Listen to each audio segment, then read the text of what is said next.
Hello, YouTubers, friends, compatriots. Bootlickers, shills, desolate, service, pets, and fossils. Zionists. I'm a useful idiot. Today I want to talk about Israel and why Israel feels so vulnerable and so threatened. And it's kind of perplexing sometimes when you add up the numbers. Because as everyone knows, Israel has one of the most formidable militaries on the planet. And this is for a small state. They're almost the modern equivalent of Sparta, where every single man, woman, and child practically is essentially part of the Israeli military machine. They have 7 million people. They are one of the top 30 richest countries in the world. They're about the size of New Jersey. And yet the concentration of money and military power there is staggering, to say the least. So let's look at some of the numbers, and let's look at why Israel may feel so vulnerable and so threatened. They spend $14 billion annually on their military, which, once again, I remind you, their population is only 7 million people, so that's a huge amount of money. And $3 billion of that is from U.S. taxpayers, because that's how much U.S. taxpayers and U.S. aid goes to the Israeli military. So U.S. taxpayers are paying for roughly about 20% of their military. And then let's get down to the brass tacks. They have 400 nuclear warheads. They have 3 nuclear submarines. They have 81 helicopter gunships. They have 460 fighter jets. They have 456 heavy artillery pieces. They have 2,500 cruise missiles. They have 3,500 tanks. They have 750,000 regular soldiers. They have 700,000 armed settlers.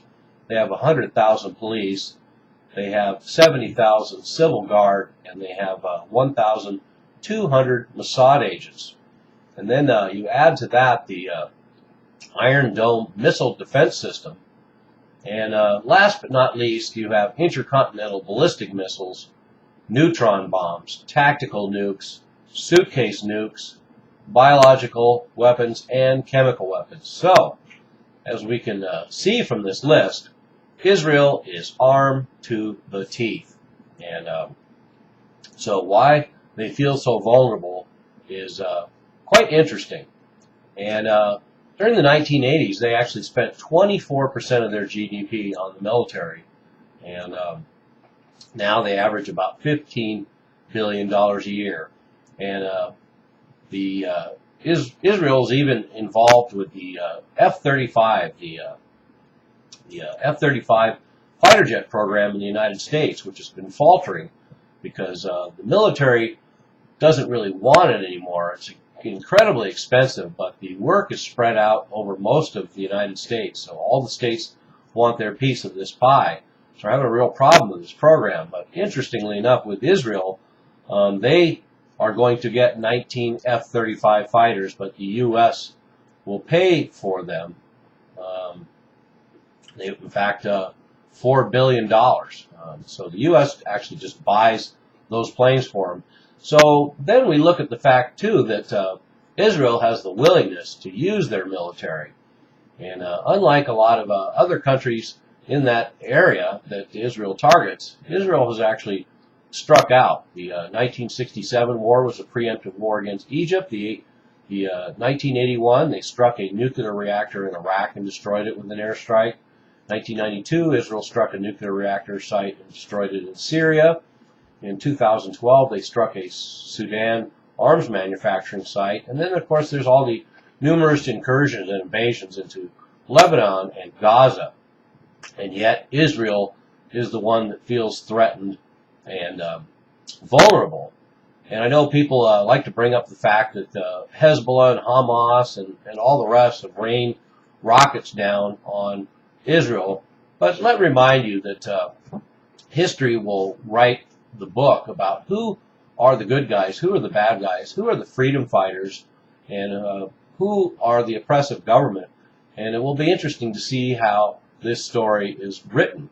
And of course, Gaza has little option. They're not allowed a military. They have a police force that is paid for by the United States, and they have no ability to defend themselves.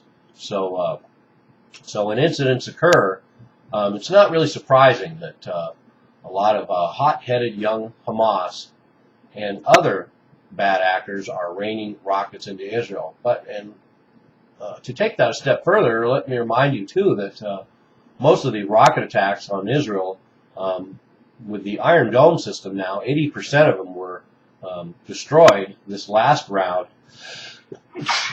And these rocket attacks are pretty haphazard, and generally only a handful of Israelis are ever killed or wounded. And this doesn't take away from the fact that Israelis might be getting killed and wounded, but let's try and keep it in proportion, particularly whenever Israelis are wounded or killed.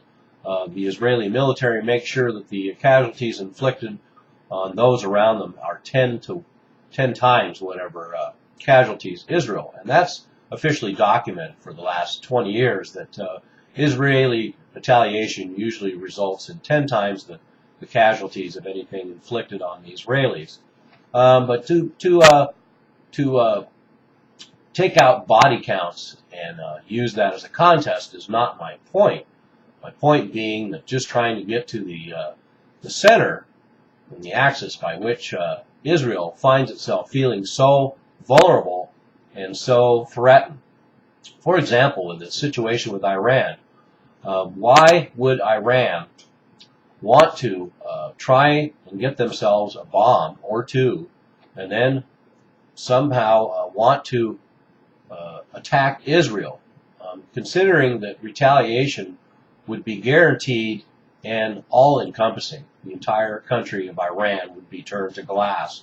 Hardly a good deal for the Iranians, just to wreak a little havoc on Israel. So I just have a hard time believing that the Iranian intention of having a nuclear reactor and nuclear power, and possibly even leading to a bomb, is just a moot point. And the other idea that Iran would get these weapons of mass destruction into terrorist hands is also an empty argument, because we have regimes all around that region that have access to weapons of mass destruction, including Iran itself, which has chemical and biological weapons. And those have not fallen into the hands of terrorists thus far. So why nuclear materials necessarily would is an empty argument. And the Iranians keep a strong control on their weapons of mass destruction, and probably more so than a lot of regimes that we're not as concerned about right now. And so anyway, I just don't see the likelihood that Iran would go through with any threats against Israel when retaliation is guaranteed to be swift and devastating. And that goes for even a terrorist. Should a terrorist get a hold of a rogue terrorist, get a hold of some sort of weapons of mass destruction and use them against Israel somehow, Israel would retaliate against all the characters around them without probably taking too much time to actually put together who was involved. And so there's a lot of risks there for Iran and anyone else that might consider that as well. And so there we have it. Israel's armed to the teeth, and yet they like to portray themselves as the victims. They like to portray themselves as vulnerable. They like to portray themselves as threatened. And I just have a hard time seeing it for the reasons that I just laid out. I'm a useful idiot. Don't you be one too.